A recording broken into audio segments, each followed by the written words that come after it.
ಓಂ ಗಣನಾನ್ವಾ ಗಣಪತಿಗುಂ ಭವಾಮಹೇ ಕವಿಂ ಕವೀನಾಮುಪಮಶ್ರವಸ್ತಮಂ ಜ್ಯೇಷ್ಠರಾಜಂ ಬ್ರಹ್ಮಣಾಂ ಬ್ರಹ್ಮಣಸ್ಪತ ಆನುಶೃಣ್ವನ್ನೋ ದಿವಿಃ ಸೇದಸಾದನಂ. ಓಂ ಮಹಾಗಣಪತಯೇ ನಮಃ. ಓಂ ಪ್ರಣಾದೇವಿ ಸರಸ್ವತಿ ವಾಜೇಭಿರ್ವಾಜಿನೀವತಿ ಧೀನಾಮವಿತ್ರವತು ಆನಾದಿವಾ ಬೃಹತ ಪರ್ವತಾದಾ ಸರಸ್ವತಿ ಯಜತಾ ಗಂತು ಯಜ್ಞಂ. ಓಂ ವಾಗ್ದೇವ್ಯೈ ನಮಃ. ಓಂ ಗುರುಬ್ರಹ್ಮ ಗುರುರ್ವಿಷ್ಣು ಗುರುದೇವೋ ಮಹೇಶ್ವರಃ ಗುರು ಸಾಕ್ಷಾತ್ ಪರಬ್ರಹ್ಮ ತಸ್ಮೈ ಶ್ರೀ ಗುರವೇ ನಮಃ. ಓಂ ವೇದಮಾತಾ ನಮಸ್ತುಭ್ಯಂ ವರದೆ ಕಾಮರೂಪಿಣಿ ವಿದ್ಯಾರಂಭಂ ಕರಿಷ್ಯಾಮಿ ಸಿದ್ಧಿರ್ಭವತು ಮೇ ಸದಾ. ನಾವು ಹೋದ್ವಾರ ಪ್ರಯತ್ನ ಹೇಗೆ ಅಂತ ನೋಡಿದ್ವಿ. ಆಮೇಲೆ ಆಸೆ, ಕಾಮ, ಅಪೇಕ್ಷೆ ಇದೆಲ್ಲ ಆಲ್ಮೋಸ್ಟ್ ಒಂದೇ ಬಂಚಲ್ಲಿ ಬರ್ತದೆ. ಕೆಲವರು ಹೇಳ್ತಾರೆ ಆಸೆ ಪಡೋದು ತಪ್ಪು ಅಂತ. ಆದ್ರೆ ಇಲ್ಲಿ ಕೃಷ್ಣ ಹೇಳ್ತಾನೆ, ಕಾಮೋ ಬಭೋಗ ಪರಮ ಏತಾವನಿತಿ ನಿಶ್ಚಿತ. ಸಾಧಕನು ಒಂದು ಕಾಮ ಇಟ್ಕೊಂಡಿರಲೇಬೇಕು, ಒಂದು ಅಪೇಕ್ಷೆ ಇಟ್ಕೊಂಡಿರಲೇಬೇಕು. ಅಪೇಕ್ಷೆ ಇಲ್ದಲೆ ಪ್ರಯತ್ನ ಮಾಡೋದಕ್ಕಾಗೋದಿಲ್ಲ. ಯೋಚನೆ ಮಾಡಿ ನೋಡಿ, ನಾವೇ ಯೋಚನೆ ಮಾಡಿದ್ರೆ ಒಂದು ಕ್ಷಣ ಗೊತ್ತಾಗ್ತದೆ. ಅಪೇಕ್ಷೆನೇ ಇಲ್ಲ, ಒಂದು ಕಾಮನೇ ಇಲ್ಲ ಅಂತಂದ್ರೆ ಪ್ರಯತ್ನ ಎಲ್ಲಿ ಪಡ್ತೀವಿ? ಅಂದ್ರೆ ನಾವು ಹಿಂದಿನ ತರಗತಿಯಲ್ಲಿ ನೋಡಿದಾಗ ಪರಿಷ್ಕರಣೆ ಮಾಡಿಕೊಂಡಾಗ ಯಾವುದು ದೈವಿ ಸಂಪತ್ತು ನಮ್ಮ ಕೈ ಸಿಗುತ್ತೆ ಅದನ್ನ ಅಪೇಕ್ಷೆ ಪಡಬೇಕು. ನಾವು ಮಾಡುವ ಕೆಲಸಗಳಲ್ಲಿ ದೈವಿ ಸಂಪತ್ತು ಕ್ರೋಢೀಕರಣವಾಗಬೇಕು, ದೈವಿ ಸಂಪತ್ತದ ಉಪಯೋಗವಾಗಬೇಕು. ನಾವು ಮಾಡೋದಕ್ಕೆ ಏನೇ ಕಾರ್ಯ ಮಾಡೋದಕ್ಕೆ ಮುಂಚೆ ಪರಿಷ್ಕರಣೆ ಮಾಡ್ತೇವೆ. ಇಲ್ಲಿ ಒಂದು ಮಾತು ಹೇಳೋದಕ್ಕೆ ಇಷ್ಟಪಡ್ತೇನೆ. ನೀವೆಲ್ಲ ತರಗತಿಗೆ ಬರ್ತಾ ಇದ್ದೀರಾ, ಬೃಹತಿ ಸಹಸ್ರ ಅನ್ನೋ 1000 ಮಂತ್ರಗಳನ್ನ ಕಲಿತಾ ಇದ್ದೀರಾ. ಇದರ ಹಿನ್ನೆಲೆ ಏನು? ಒಂದು ಅಪೇಕ್ಷೆ. ಯಾವುದೇ ಪ್ರಯತ್ನದ ಹಿಂದೆ ಒಂದು ಕಾರಣ ಇರ್ತದೆ, ಕರ್ತೃತ್ವ ಇರ್ತದೆ, ಮತ್ತೆ ಕಾರ್ಯ ಇರ್ತದೆ. ಕಾರಣ, ಕಾರ್ಯ ಮತ್ತೆ ಕರ್ತೃತ್ವ, ಇವು ಮೂರಿಂದನೇ ಜಗತ್ತಲ್ಲಿ ಪ್ರಯತ್ನ ಹಾಕ್ಲಿಕ್ಕೆ ಆಗೋದು. ಪ್ರಯತ್ನ ಅನ್ನೋದು ಇವು ಮೂರಿಂದನೇ ನಡೆಯುವಂಥದ್ದು. ಕಾರಣ ಯಾವುದು? ನಾನು, ಅಂದ್ರೆ ನನಗೆ, ನಮಗೆ, ಲೋಕಕ್ಕೆ ಅನ್ನೋದು 3 ರೀತಿಯಾದ ಕಾರಣ. ಕರ್ಮಗಳು 3. ಯಾವುದು? ಪ್ರಾರಬ್ಧ, ಸಂಚಿತ, ಆಗಾಮಿ. ಅದಕ್ಕೆ ಪ್ರಾರಬ್ಧನ ಪ್ರಾಪ್ತಿ ಅಂತಲೂ ಹೇಳ್ತಾರೆ. ಅದು 3 ರೀತಿ. ನಂತರ ಕಾರ್ಯ 3 ರೀತಿ. ಕರ್ತ 3 ರೀತಿ. ಕರ್ತ, ಅಕರ್ತ, ಅನ್ಯಥಾ ಕರ್ತ. ಈ ರೀತಿಯಾದ ಕಾರ್ಯಗಳು. ಅರೆ ನನಗೋಸ್ಕರ ಮಾಡೋದು, ನನಗಲ್ಲ ಮಾಡೋದು, ಯಾವುದೋ ಬೇರೆದಕ್ಕೋಸ್ಕರ ಮಾಡೋದು, ಇದು ಕಾರ್ಯವಾಗಿರುತ್ತೆ. 3 ಕಾರಣ, ಕಾರ್ಯ, ಕರ್ಮ. ಈ 3 ಸೇರಿ 9 ಆಗ್ತದೆ. 9ಕ್ಕೆ 8 ಗುರಿಗಳಿರ್ತದೆ. 8 ದಿಕ್ಕಿನಲ್ಲಿ ಗುರಿಗಳಿರ್ತದೆ. ಅದೇ 8 ದಿಕ್ಕುಗಳು. ದಿಕ್ಕು ಅಂದ್ರೇನು? ಗುರಿ. ಯಾವ ಡೈರೆಕ್ಷನ್? ಉದಾಹರಣೆಗೆ ಪೂರ್ವ ದಿಕ್ಕಿನಲ್ಲಿ ಮಾಡಿದ್ರೆ ಬಲಕ್ಕಾಗಿ ಪೂರ್ವ ದಿಕ್ಕು ಇಂದ್ರ. ಆ ರೀತಿಯಾಗಿ 8 ಉದ್ದೇಶಗಳು, 9 ರೀತಿಯಾದ ಕಾಂಬಿನೇಷನ್ಸ್. ಕಾರ್ಯ, ಕಾರಣ, ಕರ್ಮ. ಅವಾಗ ಎಷ್ಟಾಯ್ತು? 9 × 8 72. 8 ವಿಧಗಳು. 9 × 8 72 ಆಯ್ತು. ಆ 72 ನಾಡಿಗಳು ಆ 72 ಅನ್ನೋದೇ ಬೃಹತಿ ಸಹಸ್ರ ಛಂದಸ್ಸು. ಇಷ್ಟೆಲ್ಲ ಯಾಕೆ ಮಾಡಿದ್ದಾರೆ? ಆಸೆ ಪಡಬೇಡ, ಅಪೇಕ್ಷೆ ಪಡಬೇಡ, ಕಾಮವು ತಪ್ಪು. ಈ ರೀತಿಯಾಗಿದ್ದರೆ ಕೃಷ್ಣ ಹೀಗೆ ಹೇಳ್ತಿದ್ದಿಲ್ಲ. ಅಥವಾ ಋಷಿಗಳು ಆ ಬೃಹತಿ ಸಹಸ್ರ ಅನ್ನೋ 1,000 ಮಂತ್ರಗಳನ್ನೇ ಬರಿತಾ ಇದ್ದಿಲ್ಲ. ಬೃಹತಿ ಅನ್ನೋ ಛಂದಸ್ಸೇ ಬರ್ತಾ ಇದ್ದಿಲ್ಲ, ಅದರಲ್ಲಿ 1000 ಮಂತ್ರಗಳೇ ಬರ್ತಾ ಇದ್ದಿಲ್ಲ. ವಿಷ್ಣು ಸಹಸ್ರನಾಮವೇ ಬರ್ತಿದ್ದಿಲ್ಲ. ಏನು ಹೇಳಿ? ವಿಷ್ಣು ಸಹಸ್ರನಾಮವೇ ಬರ್ತಿದ್ದಿಲ್ಲ, ವಿಷ್ಣುವೇ ಇರ್ತಿದ್ದಿಲ್ಲ. ಪರಮಾತ್ಮ ಅವನ ಪೋಸ್ಟೇ ಇರ್ತಿದ್ದಿಲ್ಲ. ಅಂದ್ರೆ ಅರ್ಥ ಏನು? ಅಪೇಕ್ಷೆ ಅನ್ನೋದು ಇದ್ದೇ ಇದೆ, ಇರಲೇಬೇಕು. ಅದನ್ನೇ ಇಲ್ಲಿ ಅರ್ಜುನಂಗೆ ಕೃಷ್ಣ ಹೇಳ್ತಾ ಇದ್ದಾನೆ. ಕಾಮೋಪಭೋಗ ಪರಮ ಏತಾವದಿತಿ ನಿಶ್ಚಿತ. ಯಾವ್ಯಾವುದು ದೈವಿ ಸಂಪತ್ತಾಗಿರುತ್ತೆ ಅದು ನಮ್ಮ ಅಪೇಕ್ಷೆ ಆಗಬೇಕು ಅರ್ಜುನ. ದೈವಿ ಸಂಪತ್ತನ್ನು ಅಪೇಕ್ಷೆ ಪಡೆದಿದ್ರೆ ಅಶುದ್ಧನಾಗ್ತೀಯ. ಅಂದ್ರೆ ಆಸುರಿ ಎಲ್ಲವೂ ಅಶುದ್ಧಿ, ಆದರೆ ದೈವಿ ಸಂಪತ್ತೇ ಶುದ್ಧಿ. ಹಾಗಾದರೆ ಒಂದು ಪ್ರಶ್ನೆ ಹುಟ್ಟಬಹುದು, ಮೋಹ ಎನ್ನುವುದು ಹೋಗಲೇ ಇಲ್ವಲ್ಲ? ಅಪೇಕ್ಷೆ ಆಯ್ತು ಅಂದ್ರೆ ಕಾಮ ಒಂದು, ಸಂಪತ್ತು ಬೇಕಾಯ್ತು, ದೈವಿ ಸಂಪತ್ತು ಬೇಕಾಯ್ತು, ಶುದ್ಧೀಕರಣ ಬೇಕಾಯ್ತು, ಪರಿಷ್ಕರಣ ಬೇಕಾಯ್ತು. ಇವೆಲ್ಲ ಮೋಹ ಅಲ್ವೇ ಕೃಷ್ಣ? ಅಂದರೆ ಹೌದು, ಈ ಮೋಹ ಬೇಕು. ಒಳ್ಳೆಯ ಕಾರ್ಯಗಳನ್ನು ಮಾಡಲಿಕ್ಕೆ ಈ ರೀತಿಯಾದ ಮೋಹ ಬೇಕು.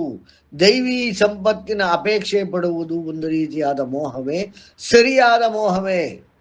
ಒಳ್ಳೆಯವರಿಗೆ ಸಹಾಯವನ್ನು ಮಾಡಬೇಕು ಅನ್ನುವುದು ನನ್ನ ಮೋಹ. ಪರಮಾತ್ಮನೇ ಹೇಳ್ತಾನೆ, ಒಳ್ಳೆಯವರಿಗೆ ಸಹಾಯವನ್ನು ಮಾಡೇ ಮಾಡ್ತೀನಿ. ಪರಿತ್ರಾಣಾಯ ಸಾಧೂನಾಂ ಹೇಳಿಲ್ವೇ ಕೃಷ್ಣ? ಸಜ್ಜನರ ರಕ್ಷಣೆ ಅದು ಮೋಹವೇ, ಸಜ್ಜನರ ಬಗ್ಗೆ ಇದ್ದಂತ ಮೋಹ. ಅದನ್ನೇ ಅರ್ಜುನಂಗೆ ಹೇಳ್ತಾ ಇದ್ದಾನೆ, ಯುದ್ಧ ಮಾಡು, ಧರ್ಮವನ್ನು ರಕ್ಷಣೆ ಮಾಡು, ಒಳ್ಳೆಯವರನ್ನ ಕಾಪಾಡು, ದೈವಿ ಸಂಪತ್ತನ್ನ ರಕ್ಷಣೆ ಮಾಡು. ಯಾರು ದೈವಿ ಸಂಪತ್ತು ಹೊಂದಿದ್ದಾರೆ ಅವರೆಲ್ಲ ಒಳ್ಳೆಯವರು, ಸಜ್ಜನರು, ಅವರ ರಕ್ಷಣೆ ಮಾಡು. ಈ ರೀತಿಯ ಯೋಚನೆ ಮಾಡು. ಈ ಒಂದು ಕಾಮವನ್ನು ಇಟ್ಕೋ, ಈ ಒಂದು ಅಪೇಕ್ಷೆಯನ್ನ ಇಟ್ಕೋ, ಈ ಒಂದು ಆಸೆಯನ್ನ ಇಟ್ಕೋ. ಈ ರೀತಿಯಾದ ಮೋಹ ಬೇಕು. ಇದು ನಮ್ಮೆಲ್ಲರ ಮನಸ್ಸಿನಲ್ಲಿ ನಿಶ್ಚಯವಾಗಬೇಕು. ಅಂದರೆ ದೈವಿ ಸಂಪತ್ತು ಬೇಕು, ದೈವಿ ಸಂಪತ್ತಿನ ಪರಿಷ್ಕರಣೆಯಿಂದ ಪಡೆದುಕೊಳ್ಳಬೇಕು, ಅದನ್ನು ಉಪಯೋಗಿಸಿಕೊಳ್ಳಬೇಕು, ಒಳ್ಳೆಯವರ ರಕ್ಷಣೆಯನ್ನು ಮಾಡಬೇಕು, ಸಹಾಯ ಮಾಡಬೇಕು, ಒಳ್ಳೆತನಕ್ಕೆ ರಕ್ಷಣೆಯನ್ನು ಕೊಡಬೇಕು, ಉಪಯೋಗಿಸಬೇಕು. ಈ ಮೋಹ ಬೇಕು. ಈ ರೀತಿಯಾದ ಮೋಹ ಬೇಕು ಅರ್ಜುನ ಅಂತ ಕೃಷ್ಣನೇ ಇಲ್ಲಿ ಹೇಳ್ತಾ ಇದ್ದಾನೆ. ಯಾರಿಗಾದ್ರೂ ಇದರ ಪ್ರಶ್ನೆ ಇದೆಯಾ? ಅಂದ್ರೆ ಮೋಹ ಬೇಕು, ಕಾಮ ಬೇಕು, ಅಪೇಕ್ಷೆ ಬೇಕು, ದೈವಿ ಸಂಪತ್ತು ಬೇಕು, ಶುದ್ಧೀಕರಣ ಬೇಕು, ಅದರಿಂದ ಪುರುಷ ಪ್ರಯತ್ನ ಬೇಕು. ಅಂದ್ರೆ ಪ್ರಯತ್ನ ಮಾಡಲೇಬೇಕು. ಪ್ರಯತ್ನ ಮಾಡದಿದ್ದರೆ ಏನು ಸಿಗೋದಿಲ್ಲ. ಸರ್ ಅಂದ್ರೆ ಆಸೆ ಇರ್ಲಿ, ದುರಾಸೆ ಬೇಡ ಅನ್ನೋ. ಇಲ್ಲ, ದುರಾಸೆ ಅಲ್ಲ. ಇಲ್ಲಿ ದುರಾಸೆ ಅಂದ್ರೇನು? ಅತಿಯಾದ ಆಸೆ ಅಂತಲ್ಲ. ಇಲ್ಲಿ ಶುದ್ಧೀಕರಣ, ದೈವಿ ಸಂಪತ್ತನ್ನ ಕ್ರೋಢೀಕರಿಸುವುದು, ದೈವಿ ಸಂಪತ್ತನ್ನು ಉಪಯೋಗಿಸುವುದು, ದೈವಿ ಸಂಪತ್ತಿನ ಉಪಯೋಗದಿಂದ ಸಜ್ಜನರನ್ನು ಕಾಪಾಡುವುದು. ಕೃಷ್ಣ ಅದೇ ತಾನೇ ಭಗವದ್ಗೀತೆಯಲ್ಲಿ ಹೇಳಿರೋದು. ದುರಾಸೆ ಅನ್ನೋ ಪದ ಅಲ್ಲ, ಇಲ್ಲಿ ಮೋಹ. ಅಲ್ಲಿಗೆ ಮೋಹ ಆಯ್ತಲ್ಲ, ಕೃಷ್ಣನಿಗೆ ಸಜ್ಜನರ ಬಗ್ಗೆ, ಒಳ್ಳೆಯವರ ಬಗ್ಗೆ, ಧರ್ಮದ ಬಗ್ಗೆ ಮೋಹ ಬಂತಲ್ಲ. ಹೌದು, ಬೇಕು, ದುರಾಸೆ ಅಲ್ಲ ಇದು. ದುರಾಸೆ ಅನ್ನೋ ವಿಚಾರನೆ ಬಂದಿಲ್ಲ ಇಲ್ಲಿ. ಮೋಹ, ಕಾಮ, ಆಸೆ, ಅಪೇಕ್ಷೆ ಇವುಗಳು ಬೇಕೇ ಬೇಡವೇ? ಬೇಕು, ಆದ್ರೆ ಈ ಮಾರ್ಗದಲ್ಲಿ ಬೇಕು, ಈ ರೀತಿ ಇವುಗಳು ಈ ರೀತಿಯಾಗಿರಬೇಕು ಅಂತ ಕೃಷ್ಣ ಹೇಳ್ತಾ ಇದ್ದಾನೆ. ಅರ್ಥ ಆಯ್ತೆ? ಇದನ್ನ ಮಿಸ್ಇಂಟರ್ಪ್ರಿಟ್ ಮಾಡಿಕೊಂಡು ಮತ್ತೆ ಬೇರೆ ಕೆಲವರು ವಾದ ಮಾಡುವ ರೀತಿಯಲ್ಲಿ ಆಸೆಯ ದುಃಖಕ್ಕೆ ಕಾರಣ, ಆಸೆ ಪಡಲೇಬಾರ್ದು, ಅಪೇಕ್ಷೆ ಇರಲೇಬಾರ್ದು, ಅಪೇಕ್ಷೆ ಇದ್ರೇನೆ ದುಃಖ, ಮೋಹದಿಂದ ನಮಗೆ ಅಟ್ಯಾಚ್ಮೆಂಟ್ ಆಗೋಗುತ್ತೆ, ಅದರಿಂದ ನಾವು ಕೆಳಗೆ ಬಿದ್ದು ಹೋಗ್ಬಿಡ್ತೀವಿ. ಇದೆಲ್ಲ ಅಲ್ಲ. ಇಲ್ಲಿ ಕೃಷ್ಣ ಹೇಳ್ತಿರೋದೇನು, ಪ್ರಾಕ್ಟಿಕಲ್ ಆಗಿ ಹೇಳ್ತಾ ಇದ್ದಾನೆ ಕೃಷ್ಣ. ಸರ್ ಬಟ್ ಐಡೆಂಟಿಫಿಕೇಶನ್ ಮಾಡ್ಬೇಕಲ್ವಾ ಸರ್? ಅಲ್ಲಿ ಗೊತ್ತಾಗ್ಲಿಲ್ಲ ಅಂದಾಗ ಇದು ಮೋಹ ಕೆಟ್ಟದಾಗೋಗುತ್ತೆ ಅವಾಗ. ಅಂದ್ರೆ ಯಾವಾಗ ಅಸುರಿ ಸಂಪತ್ತು ಸೇರ್ಕೊಂಡ್ಬಿಡತ್ತೋ, ಅಂದ್ರೆ ನಮ್ಮ ಅಪೇಕ್ಷೆಯಲ್ಲಿ ಅಸುರಿ ಸಂಪತ್ತು ಸೇರ್ಕೊಂಡಾಗ ಅದು ಕೆಟ್ಟದಾಗ್ತದೆ. ಯಾವಾಗ ನಮ್ಮ ಮೋಹದಲ್ಲಿ, ಕಾಮದಲ್ಲಿ, ಅಪೇಕ್ಷೆಯಲ್ಲಿ ದೈವಿ ಸಂಪತ್ತು ಸೇರ್ಕೊಳತ್ತೋ ಅದು ಒಳ್ಳೆಯದು ಅಂತ ಕೃಷ್ಣ ಹೇಳ್ತಾ ಇರೋದು. ಅರ್ಥ ಆಯ್ತೆ? ಸರ್ ಇದು ಎಲ್ಲಾ ಕಾಂಟೆಕ್ಸ್ಟ್ ಅಲ್ಲೂ ಬರೋದಿಲ್ಲ ಅಲ್ವಾ ಸರ್? ಇದು ಒಳ್ಳೇದಕ್ ಮಾತ್ರ ಅಷ್ಟೇ ಬರುತ್ತೆ. ಈಗ ಸಪೋಸ್ ತಾಯಿ ಪ್ರೀತಿ ಅತಿಯಾಗಿ ಮಾಡಿ ಅದು ಮೋಹ ಮೋಹ ಮೋಹ ಆದ್ರೆ ಅಲ್ಲ, ನಾನ್ ಹೇಳ್ತಾ ಇರೋದು, ನೀವು ಪ್ರಶ್ನೆಯಲ್ಲೇ, ನೀವು ಕೇಳ್ತಾ ಪ್ರಶ್ನೆಯಲ್ಲೇ ನೀವೇ ಉತ್ತರ ಹೇಳ್ತೀರ. ಅತಿಯಾಗಿ, ಅತಿ ಅಂದ್ರೆ ಅದು ದೈವಿ ಸಂಪತ್ತನ್ನ ಕ್ರಾಸ್ ಮಾಡ್ತಾ ಇದೆ ಅಂತ ಆಯ್ತಲ್ಲ. ನಾವು ಏನೇ ಮಾಡಿದ್ರು, ಮೋಹವಾಗಲಿ, ಕಾಮವಾಗಲಿ, ಅಪೇಕ್ಷೆ ಆಗಲಿ, ದೈವಿ ಸಂಪತ್ತು ಒಳಗಡೆ ಇರಬೇಕು. ಬಟ್ ಆ ಬೌಂಡ್ರಿ ಗೊತ್ತೇ ಆಗಲ್ವಲ್ಲ ಸರ್ ಸಮ್ ಟೈಮ್ಸ್.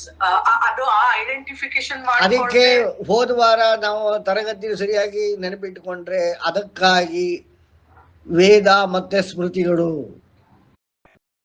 ನಾವು ಯಾವುದೇ ಕಾರ್ಯವನ್ನ ಕೇವಲ ದೈವಿ ಸಂಪತ್ತನ್ನು ತಗೊಂಡು ಮಾಡ್ತೀವಿ ಅನ್ನೋದಕ್ಕೆ ಬೇಕಾಗಿರೋದೇನು ಜ್ಞಾನ, ಮತ್ತೆ ಅದರ ಈಗಿನ ಪ್ರಸಕ್ತ ಕಾಲಕ್ಕೆ ಯಾವ ರೀತಿಯಾದ ಅಳವಡಿಕೆ, ಅದೇ ಶ್ರುತಿ ಸ್ಮೃತಿ. ಆ ಜ್ಞಾನ ಬೇಕು ಅಂತ ನನ್ನ ಹೇಳಿದ್ನಲ್ಲ, ಹೋದ ತರಗತಿಯಲ್ಲಿ ಹೇಳಿದ್ನಲ್ಲ. ಅದಕ್ಕೆ ತಾನೇ ನಾವು ಇಲ್ಲಿ ಮಾಡ್ತಾ ಇರೋದು. ಶ್ರುತಿ ಸ್ಮೃತಿ ಸದಾಚಾರ ಅಂದ್ರೆ ಶ್ರುತಿ ಸ್ಮೃತಿ ವರ್ತನೆ, ಮತ್ತೆ ಮತ್ತೊಂದು ಆತ್ಮಕ್ಕೆ ನೋವಾಗದಂತೆ ನಡ್ಕೊಳ್ಳೋದು. ಈ 4ರಿಂದನೇ ದೈವಿ ಸಂಪತ್ತು ಒದಗ್ತದೆ. ಹೋದ ತರಗತಿಯನ್ನು ಇನ್ನೊಮ್ಮೆ ಕೇಳಿ ಗೊತ್ತಾಗ್ತದೆ. ಅಂದ್ರೆ ಈಗ ಉದಾಹರಣೆಗೆ, ಒಂದು ಗಂಡು ಹೆಣ್ಣಿನ ನಡುವೆ ಕಾಮ ಬೇಕು, ಸಂತಾನಕ್ಕಾಗಿ ಬೇಕು, ತಪ್ಪಲ್ಲ. ಅದು ದೈವಿ ಸಂಪತ್ತು. ಸಂತಾನ ಬೇಕು ನನ್ನ ನಡುವೆ ಬೇಕಾಗಿರುವ ಒಂದು ಕಾಮ, ಅದು ಪ್ರಾಕೃತಿಕ. ಆದರೆ ಅದು ದೈವಿ ಸಂಪತ್ತಾಗಿರಬೇಕು ಅಂದರೆ ಅದರ ಅಳತೆ ಎಷ್ಟು, ಪರಿಧಿ ಎಷ್ಟು, ಮೋಹ ಎಷ್ಟು ಎಲ್ಲ ಬೇಕು. ಮೋಹವಿಲ್ಲದೆ, ಕಾಮವಿಲ್ಲದೆ ಸಂತಾನ ಪ್ರಾಪ್ತಿ ಆಗೋದಿಲ್ಲ. ಅದೇ ರೀತಿ ನಾವು ಯಾವುದೇ ಒಂದು ಪರಮಾತ್ಮನ ನೋಡ್ತೀನಿ ಅಂದ್ರೂ ಪರಮಾತ್ಮ ಕುರಿತಾದ ಮೋಹ ಬೇಕು, ಪರಮಾತ್ಮನನ್ನು ತಿಳಿದುಕೊಳ್ಳುವಂತಹ ಕಾಮ ಬೇಕು, ಅಪೇಕ್ಷೆ ಬೇಕು. ಒಂದು ಕ್ಷಣ ಯೋಚನೆ ಮಾಡಿ, ಸಾಧನೆ ಮಾಡ್ತೀನಿ ಅಂದ್ರೆ ಅರ್ಥ ಏನು? ಅಪೇಕ್ಷೆಯನ್ನ ನಾವು ಇಟ್ಟುಕೊಂಡೋದ್ರಿಂದ ಗುರಿ ಮುಟ್ಟುವುದು ತಾನೆ. ಆದರೆ ಅದರಲ್ಲಿರುವುದು ದೈವಿ ಸಂಪತ್ತು ಮಾತ್ರ ಇರಬೇಕು. ಯಾವ ಅಪೇಕ್ಷೆ ದೈವಿ ಸಂಪತ್ತು ಬಿಟ್ಟು ಬೇರೆ ಕಡೆ ಚಲಿಸ್ತದೆ, ಆಗ ಅದು ಶುದ್ಧವಾಗ್ತದೆ. ಅದು ಬೇಡ. ಅಲ್ಲಿ ದುರ್ಯೋಧನನು ಇದ್ದಕ್ಕೆ ಬಂದಿಯಾನೆ, ಅರ್ಜುನನು ಇದ್ದಕ್ಕೆ ಬಂದಿಯಾನೆ. ಇಬ್ರು ಮಾಡೋದು ಇದ್ದಾನೆ. ಅವನು ಕೊಲ್ತಾನೆ, ಇವನು ಕೊಲ್ತಾನೆ, ಇವನು ಹೊಡಿತಾನೆ, ಅವನು ಹೊಡಿತಾನೆ ಹೊರಗಡೆ ನೋಟಕ್ಕೆ. ಆದ್ರೆ ಅದು ಹಿಂದಿರುವ ಅಪೇಕ್ಷೆ ದುರ್ಯೋಧನನ್ ಅವನದ್ದೇ ಬೇರೆ, ಅರ್ಜುನಂದೇ ಬೇರೆ. ಇದನ್ನ ನಾವು ಅರ್ಥ ಮಾಡ್ಕೋಬೇಕು. ಈ ವ್ಯತ್ಯಾಸ ಅರ್ಥ ಮಾಡ್ಕೋಬೇಕು. ಇದು ಕೇವಲ ಕಣ್ಣಿನಿಂದ ನೋಡಿದಾಗ ಗೊತ್ತಾಗೋದಿಲ್ಲ, ಕಿವಿಯಿಂದ ಕೇಳಿದಾಗ ಗೊತ್ತಾಗೋದಿಲ್ಲ. ಅದರಲ್ಲಿ ದೈವಿ ಸಂಪತ್ತು ಏನಿದೆ ಬೇರ್ಪಡಿಸಿದಾಗ ಅಪೇಕ್ಷೆಗಳಲ್ಲಿ ಯಾರ್ಯಾರಲ್ಲಿ ಎಷ್ಟು ದೈವಿ ಸಂಪತ್ತಿದೆ, ಅದೇ ಧರ್ಮ. ಕೃಷ್ಣ ಯಾಕೆ ಪಾಂಡವರ ಕಡೆ ಇದ್ದ ಅಂದ್ರೆ ಅವರಲ್ಲಿ ಕೇವಲ ದೈವಿ ಸಂಪತ್ತಿತ್ತು. ಹಾಗಾಗಿ ಅಂದ್ರೆ ಪಾಂಡವರು ಏನೇ ಮಾಡಕ್ ಹೋದ್ರು ಮೊದಲು ಪರಿಷ್ಕರಣೆ ಮಾಡೋರು, ಆಮೇಲೆ ಅದರ ದೈವಿ ಸಂಪತ್ತನ್ನ ಒಟ್ಟು ಮಾಡ್ಕೊಳ್ಳೋರು, ಸಂಪೂರ್ಣ ಶುದ್ಧಿ ಮಾಡ್ಕೊಳ್ಳೋರು, ಅದನ್ನ ಎಕ್ಸಿಕ್ಯೂಟ್ ಮಾಡೋರು ನಂತರ. ನಾವು ಇಡೀ ಮಹಾಭಾರತ ಓದಿದ್ರೆ ಆ ಕೃಷ್ಣನನ್ನ ಸಂಧಾನಕಾರನಾಗಿ, ಅಂದ್ರೆ ಸಂಧಾನ ಅಂತ ಹೇಳ್ಬಾರ್ದು, ರಾಯಭಾರಿಯಾಗಿ ಕೂಡ ಕಳಿಸಿರ್ತಾನೆ ಧರ್ಮರಾಯ. ಕಡೆಗೊಂದು 5 ಹಳ್ಳಿಗಳನ್ನು ಕೇಳ್ತಾನೆ, ಅಷ್ಟಾದ್ರೂ ಕೂಡ ಯುದ್ಧ ಮಾಡೋದಿಲ್ಲ ಅಂತಂದ. ಬೇಡ, ಕೊಡೋದಿಲ್ಲ. ಅದೇ ದುರ್ಯೋಧನಿಗೆ ಯುದ್ಧದ ಅವಾಂತರ. ಆದ್ರೆ ಧರ್ಮರಾಯ ಅವನು ಯುದ್ಧ ಬೇಡ, ಸಾವು ನೋವುಗಳು ಬೇಡ ಅಂತ ಅವನ ಇಷ್ಟ. ಹೀಗೆ ಈ ಪ್ರಯತ್ನದ ಹಿಂದೆ ನಾವು ದೇವಿ ಸಂಪತ್ತು, ಹಸುರ ಸಂಪತ್ತು ಇನ್ನೊಂದು ಉದಾಹರಣೆ ನೋಡ್ಬೋದು. ದುರ್ಯೋಧನಂಗೂ ಇದು ನಡೆದಿಲ್ಲ ಗೊತ್ತಿಲ್ಲ, ಬಟ್ ಉಪಕಥೆಗಳಲ್ಲಿ ಬರ್ತದೆ. ದುರ್ಯೋಧನ ಮತ್ತೆ ಧರ್ಮರಾಯ ಇಬ್ರಿಗೂ ಋಷಿಗಳು ಹೇಳ್ತಾರೆ, ಜಗತ್ತಲ್ಲಿ ನೋಡ್ಕೊಂಬ ನಿಂಗೆ ಯಾವ ತರ ಜನ ಇದ್ದಾರೆ ಅಂತ. ಎಲ್ಲ ಸುತ್ತಾಡ್ಕೊಂಡ್ಬಂದು ಧರ್ಮರಾಯ ಹೇಳ್ತಾನೆ, ನನಗೊಬ್ರು ಕೆಟ್ಟವರೇ ಸಿಗ್ಲಿಲ್ಲ ಈ ಜಗತ್ತಲ್ಲಿ, ಎಲ್ಲ ಒಳ್ಳೆ ಮನುಷ್ಯರು ಅಂತಾನೆ. ದುರ್ಯೋಧನ ಹೇಳ್ತಾನೆ, ಒಬ್ರು ಒಳ್ಳೆಯವರು ಸಿಕ್ಲಿಲ್ಲ, ಎಲ್ಲ ಕೆಟ್ಟವರು ಅಂತಾನೆ. ಅಂದ್ರೆ ಅವನ್ ನೋಡಿದ್ದದು, ಇವನ್ ನೋಡಿದ್ದು. ಅಂದ್ರೆ ಇವನು ಹುಡುಕಿದ್ದು, ಧರ್ಮರಾಯ ಹುಡುಕಿದ್ದು ದೈವಿ ಸಂಪತ್ತನ್ನ, ಆ ದುರ್ಯೋಧನ ಹುಡುಕಿದ್ದು ಆಸುರಿ ಸಂಪತ್ತನ್ನ. ಅಂದ್ರೆ ನಾವು ಅಷ್ಟ ದಿಕ್ಕುಗಳಲ್ಲಿ, ಅಂದ್ರೆ ಅಷ್ಟ ವಿಧಗಳಲ್ಲಿ ನಮ್ಮ ಕಾರ್ಯ ಕಾರಣ ಹಾಗೂ ಕರ್ಮಗಳನ್ನ ಮಾಡಲೇಬೇಕು, ಬೇರೆ ವಿಧಿ ಇಲ್ಲ, ಮಾಡ್ತೀವಿ, ಮಾಡಲೇಬೇಕಿದೆ. ಆದ್ರೆ ಮಾಡಬೇಕಾದ್ರೆ ಈ ರೀತಿಯಾಗಿ ಮಾಡಬೇಕು. ಇದು ಕೃಷ್ಣ ನಮಗೆ ಹೇಳಿಕೊಟ್ಟಿರುವ ಮಾತು. ಆಶಾ ಪಾಶಾ ಶತೈರ್ಬದ್ಧಾಃ ಕಾಮಕ್ರೋಧ ಪರಾಯಣಾಃ ಈಹಂತೋ ಕಾಮಭೋಗಾರ್ಥ ಮನ್ಯಾ ಏನಾರ್ಥ ಸಂಚಯಾನ್. ಅಂದ್ರೆ ಇಲ್ಲಿ ಹೇಳ್ತಿರೋ ಹಾಗೆ ಮನುಷ್ಯ ಏನೇನೋ ಆಸೆ ಪಡ್ತಾನೆ, ಆದ್ರೆ ಅವೆಲ್ಲವೂ ಆಸೆಗಳಲ್ಲ. ಕೆಲವು ಮಾತ್ರ ಆಸೆಗಳು. ಅಂದ್ರೆ ಯಾವುದು ವ್ಯಕ್ತಿಯನ್ನ ಚಿಂತನೆಗೆ ಹಚ್ಚಿ, ಆ ಚಿಂತನೆಯಿಂದ ದೈವಿ ಸಂಪತ್ತನ್ನ ಹುಡುಕಿ ಅಸುರಿ ಸಂಪತ್ತನ್ನ ಬೇರೆ ಮಾಡಿಕೊಂಡು ಅವನು ತನ್ನ ಕ್ರಿಯೆಯಿಂದ ತನ್ನ ದೇಹವನ್ನ, ವಿಚಾರವನ್ನ ಶುದ್ಧ ಮಾಡಿಕೊಳ್ಳಲಿಕ್ಕೆ ಆಗ್ತದೋ ಅದು ನಿಜವಾದ ಕಾಮ, ಅಪೇಕ್ಷೆ, ಆಸೆ. ಅಸೌ ಮಯಾ ಹದ ಶತ್ರುರ್ಹನಿಷ್ಯೆ ಚಾಬರಾನಬಿ ಈಶ್ವರೋ ಹಮಹಂ ಭೋಗಿ ಸಿದ್ಧೋ ಹಂ ಬಲವಾನ್ ಸುಖಿ. ನಾವು ಗಜಾಸನ ನೋಡಿದ್ವಿ, ಹೋದ ತರಗತಿಯಲ್ಲಿ ಗಜಾಸನ ನೋಡಿದ್ವಿ. ಆ ಗಜಾಸನದಲ್ಲಿ ಇವೆಲ್ಲ ಬರ್ತದೆ. ಈ ಒಂದು ಚಿಂತನೆ ಮಾಡ್ಲಿಕ್ಕೆ ಅವಕಾಶ ಆಗ್ತದೆ, ದೈವಿ ಸಂಪತ್ತನ್ನು ಕ್ರೋಢೀಕರಣ ಮಾಡಲಿಕ್ಕೆ ಆಗ್ತದೆ, ಸಾತ್ವಿಕದಲ್ಲಿ ಚಲಿಸಲಿಕ್ಕೆ ಸಾಧ್ಯವಾಗ್ತದೆ. ಇಲ್ಲಿ ಹಾಗಾಗಿ ಇಲ್ಲಿ ಶಿವಾಹರಿ ಸೇನೆಯಿಂದ ಈ ಅಸೋಮಯ ಹತ ಶತ್ರುಹನಿಶ್ಚ ಚಾಪರಾನಪಿ ಈಶ್ವರೋ ಹಮಹಂ ಭೋಗಿ ಸಿದ್ಧೋಹಂ ಬಲವಾನ್ ಸುಖಿ. ಇಲ್ಲಿ ಶಿವಾಹರಿ ಸೇನೆ ಅನ್ನೋ ಕಡೆಯಲ್ಲಿ ನಾವು ಆನೆ ಅನ್ನೋದನ್ನ ಆರೋಪಿಸ್ಕೋಬೇಕಾಗತ್ತೆ. ಯಾಕೆಂದ್ರೆ ಇಲ್ಲಿ ನಾವು ಯೋಗದ ಬಗ್ಗೆ ಮಾತಾಡ್ತಾ ಇದ್ದೇವೆ.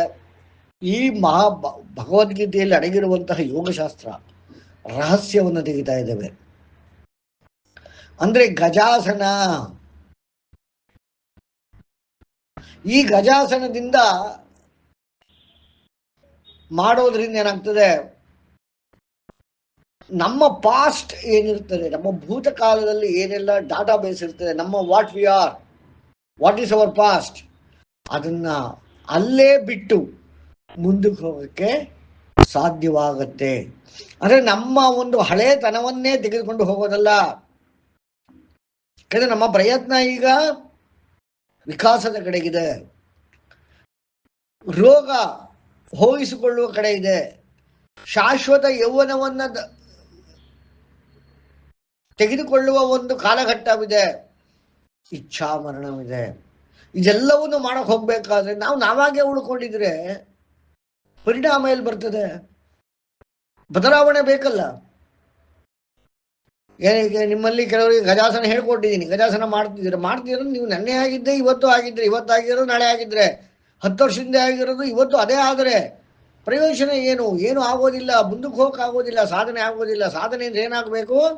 ನಾವು ಮಾಡೋ ಪ್ರಯತ್ನದಿಂದ ಬದಲಾವಣೆ ಬರಬೇಕು. ಅಂದ್ರೆ ಗಜಾಸನ ಉಪಯೋಗಕಾರಿಯಾಗಬೇಕು. ಅಂದ್ರೆ ಏನಾಗಬೇಕು? ನಮ್ಮ ಭೂತವನ್ನ ಬಿಟ್ಟು ಮುಂದಕ್ಕೆ ಹೋಗಬೇಕು. ಇದಕ್ಕೆ ನಾವು ಮಾಡುವಂತ ಅಪೇಕ್ಷೆ ಸಹಾಯ ಮಾಡ್ತದೆ. ಈ 4 ಕಾಲಿನಲ್ಲಿ ನಾವು ಈ ಆಸನವನ್ನ ಮಾಡಲು ಆರಂಭಿಸಿದಾಗ ದೀನತ್ವ ಅನ್ನೋದು ಉಂಟಾಗ್ತದೆ. ನಮ್ಮ ಹೊಟ್ಟೆ ಕೆಳಗಡೆ ಜೋತ್ ಬಿದ್ದಿರುತ್ತೆ. ಆ ಜೋತ್ ಬಿದ್ದ ಹೊಟ್ಟೆ ಜೋತಾಡ್ತಿರೋದ್ರಿಂದ ನಾಭಿಯನ್ನ ಬಲವಾಗಿ ಹಿಡ್ಕೊಳ್ಳುತ್ತೆ. ಆರಂಭದಲ್ಲಿ ಸ್ವಲ್ಪ ಕಷ್ಟ ಅನ್ಸುತ್ತೆ, ಆದ್ರೆ ಹೋಗ್ತಾ ಹೋಗ್ತಾ ಸುಲಭ ಆಗುತ್ತೆ. ನೀವು ಬೇಕಾದ್ರೆ ನೋಡಿ, ಆನೆ ಅಷ್ಟು ದೊಡ್ಡ ಪ್ರಾಣಿ, ಹಸು ದೊಡ್ಡ ಪ್ರಾಣಿ, ದಪ್ಪ ಹೊಟ್ಟೆ ಇರುತ್ತೆ, ಆದ್ರೆ ಮನುಷ್ಯನ ಹೊಟ್ಟೆ ತರ ಜೋತು ಬಿದ್ದಿರೋದಿಲ್ಲ. ಯಾವುದೇ ಆನೆಯ ಹೊಟ್ಟೆ ಜೋತು ಬಿದ್ದಿರೋದನ್ನ ನೋಡಕ್ ಸಾಧ್ಯವೇ ಇಲ್ಲ ಹೊಕ್ಕಳಿನ ಹತ್ರ. ಹಾಗಾಗಿ ಆ ರೀತಿಯಲ್ಲಿ ಇರುವಂತಹ ಹೊಟ್ಟೆಯ ಎಲ್ಲಿ ಜೋತಾಡೋದಿಲ್ಲ ಅಲ್ಲಿ ಭೋಗಿ ಅಂತ ಋಷಿಗಳು ಹೇಳ್ತಾರೆ. ಈಶ್ವರೋ ಹಮಹಂ ಭೋಗಿ ಸಿದ್ಧೋಹಂ ಬಲವಾನ್ ಸುಖಿ. ಭೋಗಿ ಅಂದ್ರೆ ಇಲ್ಲಿ ಆನೆ ಅಂತ ಅರ್ಥ ಮಾಡ್ಕೋಬೇಕು. ಯಾಕಂದ್ರೆ ಹೊಟ್ಟೆ ಪ್ರಕಾರದಲ್ಲಿ ನಾವು ಗಜಾಸನದಲ್ಲಿರೋದ್ರಿಂದ ಯಾತಕ್ಕೆ ಇದನ್ನ ನಾವು ಮಾಡ್ತೇವೆ ಅಂತಂದ್ರೆ, ನಾವಿಯಲ್ಲಿ ಅಂದ್ರೆ ನಮ್ಮ ಹೊಕ್ಕಳಿನಲ್ಲಿ ವಾಘೆಗಳು ಅಂತ ಜನಿಸ್ತವೆ. ಹಾಗಾಗಿ ಬ್ರಹ್ಮನು ಕೂಡ ಪರಮಾತ್ಮನ ಹೊಕ್ಕಳಿನಿಂದ ಜನಿಸಿದ್ದಾನೆ. ನಾಭಿಯಿಂದ ಒಂದು ರೀತಿಯಾದ ತರಂಗ ಜನಿಸುತ್ತೆ.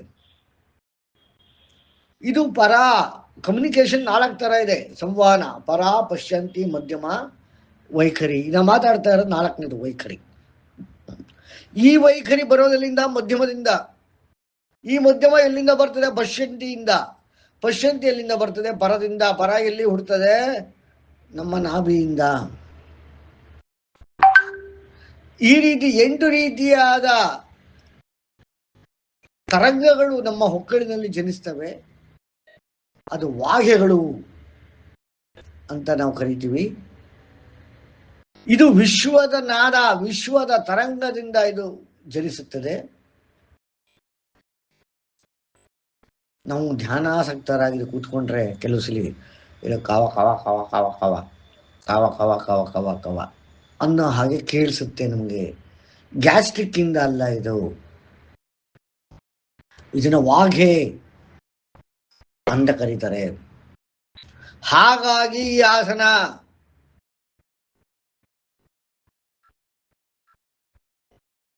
ಅಂದ್ರೆ ಗಜಾಸನ ಹಾಕೋದ್ರಿಂದ ಅರ್ಥ ಏನು? ಹೊಟ್ಟೆ ಜೋತಾಡ್ತಿರೋ ಹೊಟ್ಟೆ ಟೈಟ್ ಆಗುತ್ತೆ, ನಾಭಿ ಹತ್ರ ಹಿಡಿತಾ ಬರುತ್ತೆ. ನಾಭಿ ಹಿಡಿತಾ ಬಂದಾಗ ನಮಗೆ ಈ 8 ವಾಘೆಗಳು ಅಂದ್ರೆ ನಾಭಿಯಿಂದ ಜನಿಸುವಂತಹ ತರಂಗಗಳು ಅದರ ಮೇಲೆ ಹಿಡಿತಾ ನಮಗೆ ಸಾಧ್ಯವಾಗುತ್ತಾ ಬರುತ್ತೆ.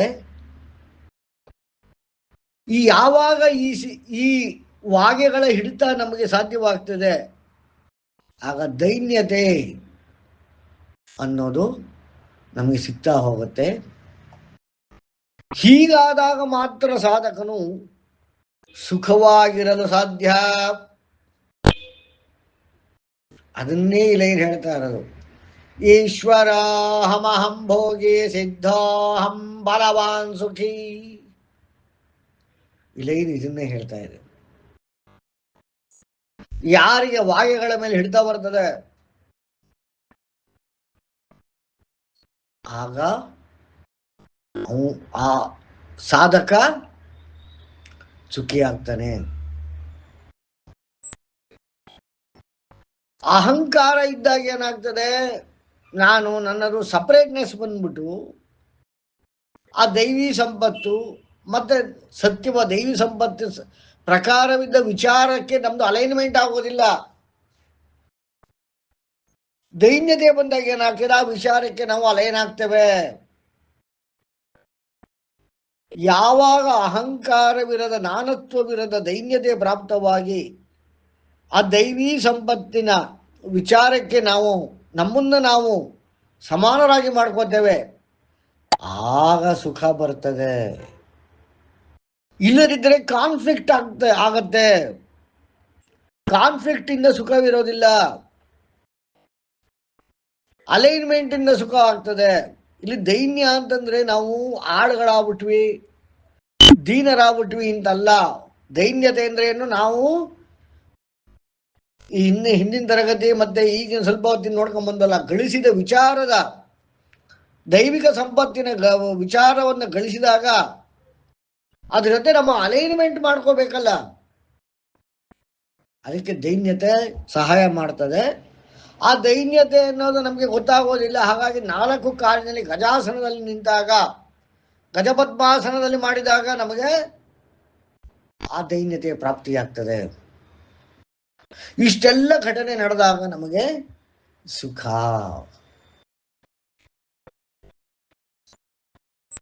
ಯಾರಾದ್ರೂ ಅಬ್ಸರ್ವ್ ಮಾಡಿದ್ದೀರಾ, ದೇವ್ರ ಮುಂದೆ ನಾವು ಹೇಗೆ ನಮಸ್ಕಾರ ಮಾಡ್ತೇವೆ? ಮಂಡಿ ಇವರಿಗೆ ನಮಸ್ಕಾರ ಮಾಡ್ತೇವೆ, ಅಂದ್ರೆ ಗಜಾಸನದಲ್ಲೇ ನಮಸ್ಕಾರ ಮಾಡ್ತೇವೆ. ಶಶಾಂಕಾಸನೂ ಆಗ್ಬೋದಲ್ವಾ ಸರ್? ಅದು ಆಗ್ಬೋದು, ಬಟ್ ಸಾಮಾನ್ಯ ವೇದದಲ್ಲಿ ಹೇಳಿರುವುದು ಗಜಾಸನ, ಗಜಪದ್ಮಾಸನ. 2 ಮಂಡಿ ಮುಂದ್ಗಡೆ 2 ಕೈ ಊರಿ ತಲೆಯನ್ನು ನೆಲಕ್ಕೆ ತಾಗಿಸಿ ಪರಮಾತ್ಮನಿಗೆ ನಮಸ್ಕಾರ ಮಾಡ್ತೇವೆ. ಯಾಕೆ? ಇಷ್ಟೊತ್ತು ಹೇಳಿದ ವಿಚಾರ ಬರಲಿ, ದೈನ್ಯತೆ ಬರಲಿ, ಪರಮಾತ್ಮನ ಜೊತೆ ದೈನ್ಯತೆ ಬರಲಿ. ಆ ಪರಮಾತ್ಮನ ವಿಚಾರಕ್ಕೆ ನಮ್ಮ ಅಹಂಕಾರ ನಿಶೇಷವಾಗಿ ನಮ್ಮ ವೈಚಾರಿಕತೆ ಅದಕ್ಕೆ ಹೊಂದಿಕೊಳ್ಳಲಿ. ಇಷ್ಟೆಲ್ಲ ಯಾಕೆ? ಸುಖ ಪ್ರಾಪ್ತಿಯಾಗಲಿ. ನೋಡಿ, ವೇದದಲ್ಲಿ ಹೇಳ್ತಾರೆ ಸುಖ ಅಂದ್ರೇನು. ಯಾವ ವಿಚಾರ ಜೊತೆ ಕಾನ್ಫ್ಲಿಕ್ಟ್ ಇಲ್ಲ ಅದೇ ಸುಖ. ಕಾನ್ಫ್ಲಿಕ್ಟ್ ಇದ್ರೆ ಸುಖ ಇರೋದಿಲ್ಲ. ಅಂದ್ರೆ ಗಜಾಸನವನ್ನು ಮಾಡ್ತಾ ಮಾಡ್ತಾ ಮಾಡ್ತಾ ಮಾಡ್ತಾ ಮನಸ್ಸಿನಲ್ಲಿ ಸುಖದ ಅನುಭವ ಉಂಟಾಗ್ತದೆ. ನೀವು ಮಾಡ್ತಾ ಇದ್ದೀರಲ್ಲ, ನಿಮ್ಗೇನಾದ್ರು ಅನುಭವ ಬಂದಿದ್ಯಾ ಕೀರ್ತಿ ಅವರೇ? ಹಾ ಸರ್. ಆ ನೆಮ್ಮದಿ, ಒಂದು ರೀತಿಯಾದ ನೆಮ್ಮದಿ. ಹಾ ಸರ್, ಅದು ಮೇನ್ ಹೊಟ್ಟೆ ಪಾರ್ಟ್ ಮತ್ತೆ ಬೆನ್ನು. ಸ್ಟಾರ್ಟಿಂಗ್ ಅಲ್ಲ ಸರ್, ಅದು ಸಿಕ್ಕಾಪಟ್ಟೆ ಪೇನ್ ಇದೆ. ಅಲ್ಲ, ಪೇನ್ ಇದೆ, ಆದ್ರೆ ಮನಸ್ಸಿನಲ್ಲಿ ಸುಖವಿದೆಯಾ? ಕಾಮ್ನೆಸ್ ಬರುತ್ತೆ ಮಾಡ್ತಾ ಮಾಡ್ತಾ. You can feel sir. ಈ ರೀತಿ ಹಂಗೆ ಇರ್ಬೇಕು ಅನ್ಸುತ್ತೆ ಸರ್. ಅಂತ ಅನ್ಸೋದೇನು? ಅದು ಸುಖ. ನನಗೆ ಯಾವುದೋ ಒಂದು ವಿಚಾರ ಪುನಃ ಪುನಃ ನಂಗೆ ಅದು ಬೇಕು ಬೇಕು, ಅಲ್ಲೇ ಇರಬೇಕು, ಅದೇ ಬೇಕು ಅಂತ ಅನ್ಸೋದೇನು? ಅಂದ್ರೆ ಈಗ ನಾನು ಒಬ್ಬರ ಜೊತೆ ಚೆನ್ನಾಗಿದ್ರೆ ನಂಗೆ ಅವರಿಂದ ಸುಖ ಬರ್ತಾ ಇದೆ, ನಂಗೆ ಅವ್ರು ಬೇಕು, ನಾನು ಅವ್ರ ಜೊತೆ ಇರಬೇಕು, ನಂಗೆ ಅವ್ರ ಸಂಘ ಬೇಕು, ಅವರಿಂದ ಮಾತಾಡಬೇಕು, ಕಡೆಗೆ ಅವ್ರ ಜೊತೆನೇ ಇದ್ಬಿಡ್ಬೇಕು. ಇದೆಲ್ಲ ಬರೋದು ಯಾವಾಗ? ಸುಖವಾಗಿದ್ರೆ. ಅವ್ರ ಜೊತೆ ಕಾನ್ಫ್ಲಿಕ್ಟ್ ಆದ್ರೂ ಹಾಗೆ ಅನ್ಸೋದಿಲ್ಲ. ಸುಖ ಅಂದ್ರೆ ಅದೇನೆ. ಈ ರೀತಿ ಹೊಟ್ಟೆ ಕೆಳಗಡೆ ಬಾಗೋದ್ರಿಂದ ಅದು ಕೆಳಭಾಗಕ್ಕೆ ತೇಲುತ್ತೆ. ಆಗ ಗಜಾಸನ ಅದನ್ನ ಅದಕ್ಕೊಂದು ಹಿಡಿತಾ ಬರುತ್ತೆ. ಹಾಗಾಗಿದು ಗಜಪದ್ಮಾಸನ.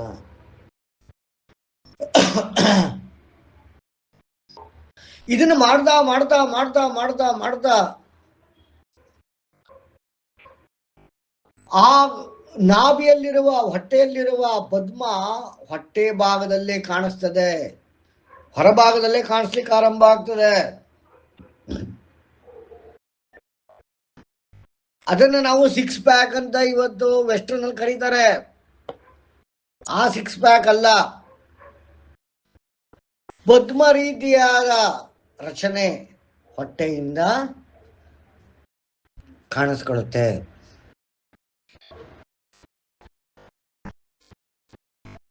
ಇದನ್ನ ನಾವು ಕೆಲವು ವಿಡಿಯೋಗಳಲ್ಲಿ ನೋಡ್ಬೋದು, ಯಾವ ರೀತಿಯಾದ ಗಜಪದ್ಮಾಸನದಿಂದ ಪದ್ಮ ಅನ್ನೋದು ಹೊಟ್ಟೆಯಲ್ಲಿ ಹೇಗೆ ಮೂಡ್ತದೆ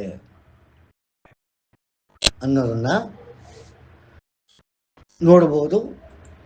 ಹೀಗೆ ಮಾಡ್ತಾ ಮಾಡ್ತಾ ಹೊಟ್ಟೆ ತೂಕ ಕೂಡ ಕಮ್ಮಿ ಆಗ್ತಾ ಬಂದ್ಬಿಡುತ್ತೆ. ಇದರಲ್ಲಿ ಏನಾದ್ರು ಪ್ರಶ್ನೆ ಇದೆಯಾ ಯಾರಿಗಾದ್ರು? ಅದು ಗಜಪದ್ಮಾಸನ ಅಂದ್ರೆ ಮಾಮೂಲಿ ನಾವು ಸುಖಾಸನ ತರ ಕುತ್ಕೊಂತೀವಲ್ಲ ಅದ ಸರ್? ಅಲ್ಲ, ಆನೆ ರೀತಿಯ ಆನೆ ಮೇಲೆ ಅಂಬಾರಿ ಅಂತ ಮಾಡ್ತಿದ್ವಿ ಇವತ್ತ ಮಕ್ಕಳಲ್ಲಿ, ಅಥವಾ ತಾತಂದ್ರು ಮಾಡಿಕೊಡೋರು. ಸೊಂಟದ ಮೇಲೆ ಕೂರಿಸ್ಕೊಂಡು ಮಂಡಿ ಕೈ ಊರಿ ನಡೀತಾರೆ ಗೊತ್ತಾ ತಾತಂದ್ರು, ಅಜ್ಜಿ. ಅದೇ ಗಜಪದ್ಮಾಸ. ಆನೆ ಹೇಗಿರುತ್ತೆ ಆ ರೀತಿ ಮಂಡಿಗಳನ್ನ ಊರಿರ್ಬೇಕು, ನಮ್ಮ ಪಾದಗಳ ಹೆಬ್ಬೆಟ್ಟು ನೆಲಕ್ಕೆ ತಾಕಿರ್ಬೇಕು, ನಮ್ಮ 2 ಅಂಗೈಗಳು ನೆಲದ ಮೇಲೆ ಊರಿರ್ಬೇಕು, ತಲೆ ಎತ್ತಿರ್ಬೇಕು, ಸೊಂಟ ಬಗ್ಗಿರ್ಬೇಕು, ಬಗ್ಗಿಸ್ಬೇಕು, ಸೊಂಟದ ಹತ್ರ ಪ್ರೆಷರ್ ಹಾಕಬೇಕು. ಆ ರೀತಿ ಮಾಡುವುದು ಗಜಪದ್ಮಾಸನ. ನೀವು ನಮ್ಮ ಮನೆಗೆ ಬಂದ್ರೆ ನಾನು ಹೇಳ್ಕೊಡ್ತೀನಿ. ಕೀರ್ತಿ ಅವ್ರಿಗೆಲ್ಲ ಹೇಳ್ಕೊಟ್ಟಿದ್ದೀನಿ, ಅವ್ರು ಮಾಡ್ತಾ ಇದ್ದಾರೆ ಆಲ್ರೆಡಿ. ಸುಮಾರು 1.5 ತಿಂಗಳಾಯ್ತು. ನೀವು ಬಂದ್ರೆ ನಿಮಗೂ ಅಭ್ಯಾಸವನ್ನ ಹೇಳ್ಕೊಡ್ತೇನೆ, ನೀವು ಕೂಡ ಅಭ್ಯಾಸ ಮಾಡಬಹುದು.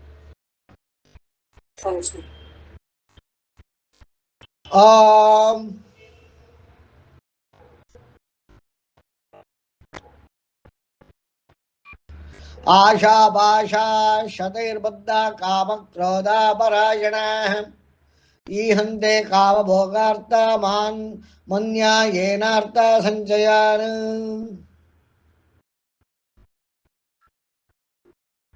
ಇದು ನಾವು ಒಮ್ಮೆ ನೋಡಿದ್ವಿ,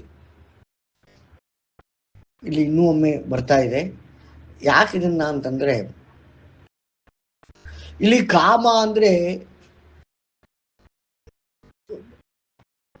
ಲೈಂಗಿಕತೆ ಅಂತ ತಗೋಬಾರದು. ಆ ಅರ್ಥದಲ್ಲಿ ಕಾಮ ಅಲ್ಲ ಇದು. ಮನಸ್ಸಿನ ಕಾರಣದಿಂದ ಬರುವಂಥದ್ದಲ್ಲ. ಆಶಾಪಾಶಾ ಶತೈರ್ಬದ್ಧಾಹ ಅಂದ್ರೆ ಆರಂಭದಿಂದ ನೋಡದ ಮೆಟ್ಟಲಲ್ಲಿ ತಲೆಯನ್ನು ಕೆಳಗೆ ಮಾಡುವುದೇನಿತ್ತೋ ಅಲ್ಲೂ ಕೂಡ, ಅಂದ್ರೆ ನಾವಿಲ್ಲಿ ನಾಭಿ ಅದನ್ನ ತಲೆಗೆಳಗೆ ಮಾಡ್ತಾ ಇದೀವಿ. ನಾವು ನಿಂತಾಗ ಅಥವಾ ಮಲಗಿದಾಗ ಮೇಲಿರ್ತದೆ ನಾಭಿ. ಈಗ ನಾವು ಈ ಗಜಪದ್ಮಾಸನದಲ್ಲಿ ನಾಭಿ ಭೂಮಿಯನ್ನು ನೋಡುವಂತೆ ಮಾಡ್ತೇವೆ.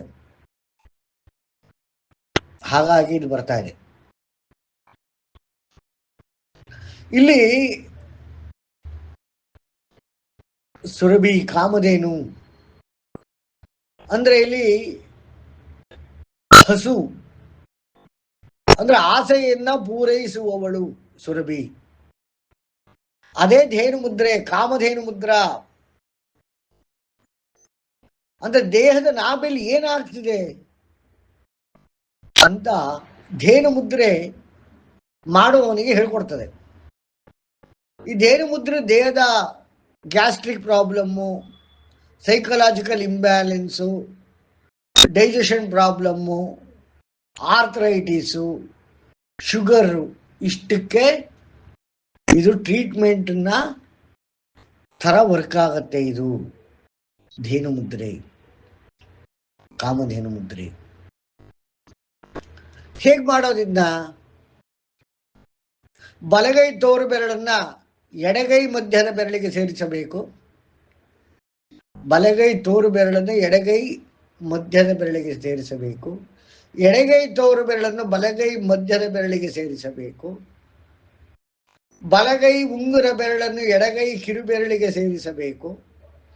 ಎಡಗೈ ಉಂಗುರ ಬೆರಳನ್ನು ಬಲಗೈ ಕಿರುಬೆರಳಿಗೆ ಸೇರಿಸಬೇಕು. 2 ಹೆಬ್ಬೆಟ್ಟುಗಳನ್ನು ಸೇರಿಸಬೇಕು.